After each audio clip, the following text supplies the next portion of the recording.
আজকে এই সমাজে কি কোনো বীর পুরুষ নাই যেখানে এসে ঘোষণা দিবে যে এই সমাজে কোনো ধরনের কোনো অশ্লীলতা, কোনো গান বাজনা প্রকাশ্যে চলবে না?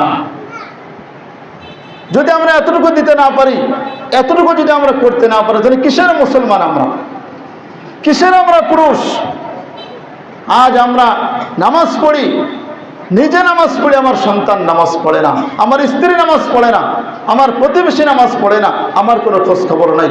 আমি 5 ওয়াক্ত নামাজ পড়ি, আমার স্ত্রী পর্দায় থাকে না, আমার মেয়ে পর্দায় চলে, আমার মেয়ে অবৈধ সম্পর্কের মধ্যে থাকে, আমার ছেলে মাদক গ্রহণ করে, আমার ছেলে জিনা ব্যভিচারের মধ্যে লিপ্ত, আমার ছেলে প্রকাশ্য গান বাজনা করে মানুষকে কষ্ট দেয়, আমার খবর নাই। কি হবে তোমার কপালে সিজদার দাগে? কোনো কাজ হবে না।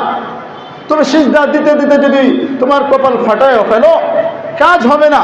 এই নামাজ দিয়ে, এই ইবাদত দিয়ে জান্নাতে যাওয়া সম্ভব না। আগে তোমার পরিবার ঠিক করো, তোমার সমাজ ঠিক করো। ইসলামী শরিয়াত এটা কোনো ব্যক্তিগত নয়, বরং ব্যক্তিগত জীবন থেকে নিয়ে পারিবারিক জীবন, সামাজিক জীবন, রাষ্ট্রীয় জীবন পর্যন্ত ইসলামী শরিয়াতের সকল দিক নির্দেশনা আল্লাহ তাআলা দিয়ে দিয়েছেন। আজ আমরা শরীয়তকে আলাদা করে ফেলেছি, মসজিদের মধ্যে সীমাবদ্ধ করে দিয়েছি।